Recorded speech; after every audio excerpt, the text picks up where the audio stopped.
Number 16.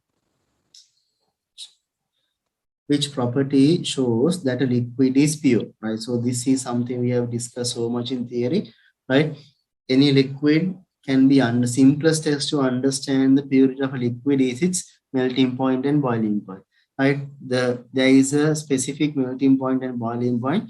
If it follows this value, that means you don't have to worry, that is perfectly pure liquid, because if there is even a tiny bit of contamination, it will not boil or freeze at the specific boiling point at the given pressure. Okay, so I would go for answer D, right? Answer D. All good, everyone is okay, comfortable, right? Number 17 looks good. It does not dissolve in water. It does not react with water. Understood. Which diagram shows the method most suitable for separating X from a mixture of X and water? It is not dissolving in water also, so no problem, right? A and B, definitely you can cut it off. Why?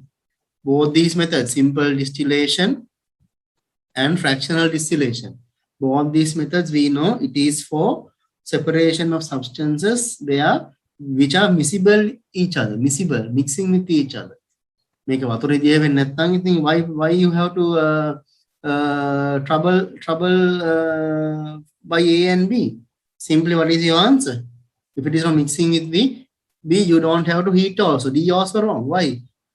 This is a situation where you will evaporate the water, the solution content, and then crystallize the solute content. If it is a solution, homogeneous mixture. This is for homogeneous mixture, right? A and B anyway not out. Not out. It's going out because this is not. They clearly say X doesn't dissolve with water, so it's not a miscible thing. So you don't have to draw. You kill yourself doing all this. Break your back doing A and B. Simple answer is C. Filtration.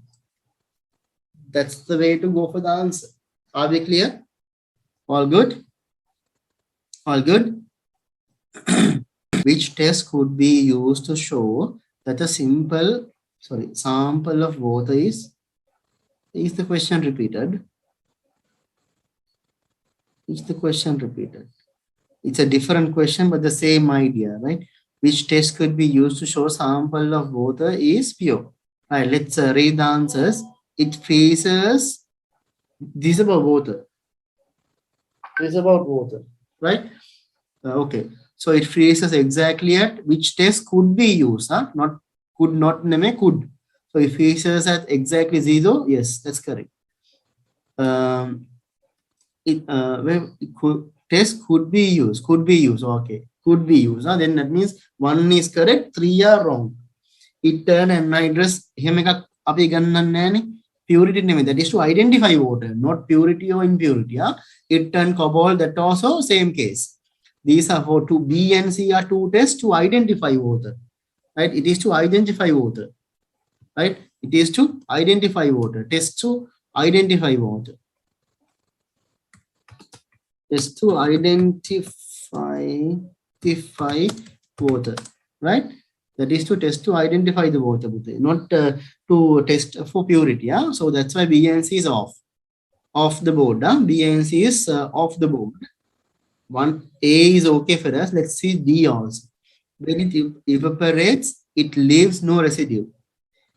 That we don't use that kind of idea to test the purity.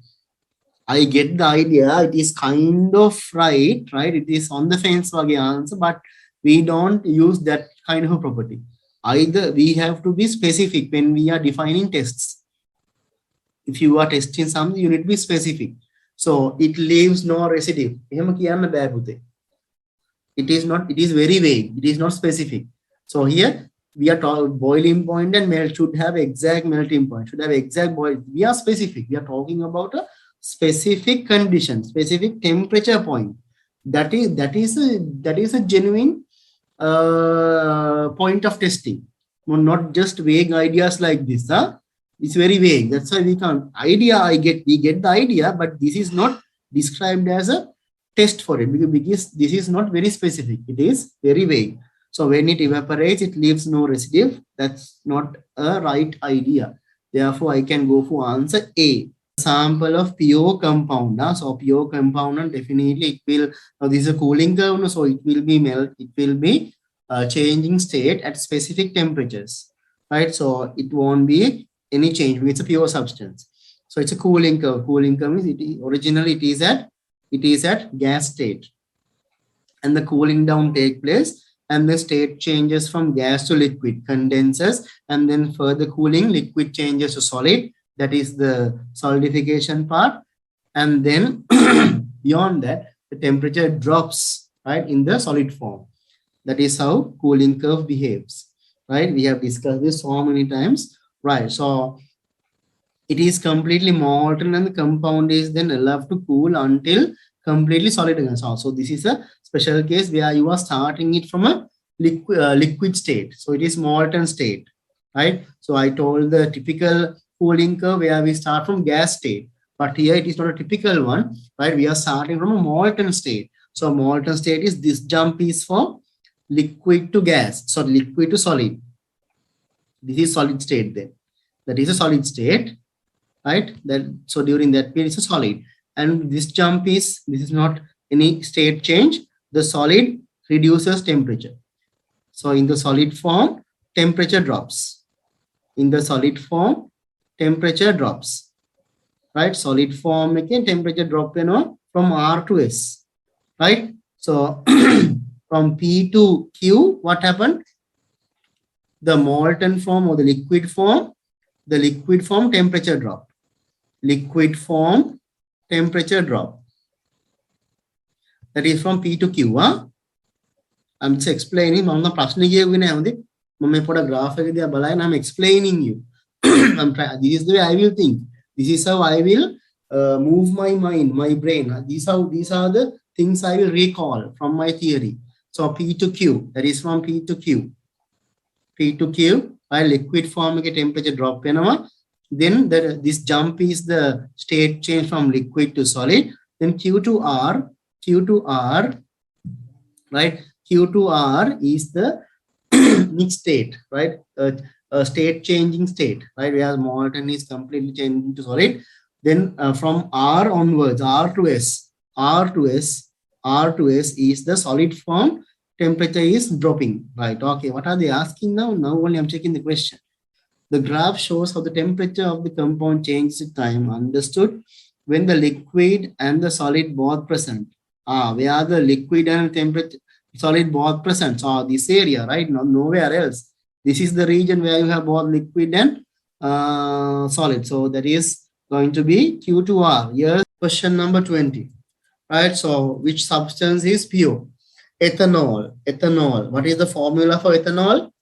C2H5OH. Right? So this is coming so many times when we start organic chemistry. Petrol is a mixture of hydrocarbon. It's called octane, right? So it's a mixture. Steel, so which is a pure substance. So this is a mixture. Definitely, petrol is a mixture of hydrocarbons, HCs, hydrocarbons. Steel is what, Putala? Definitely it is an alloy of what and what? Ferrous and carbon. It is a mixture. Tap water, definitely. Then how again tap water is not a mixture? No. Tap water is a mixture. Mixture of what? Water plus minerals, salts, ions. That's a mixture, right? So therefore, we can go for answer A. That is your answer. We can go for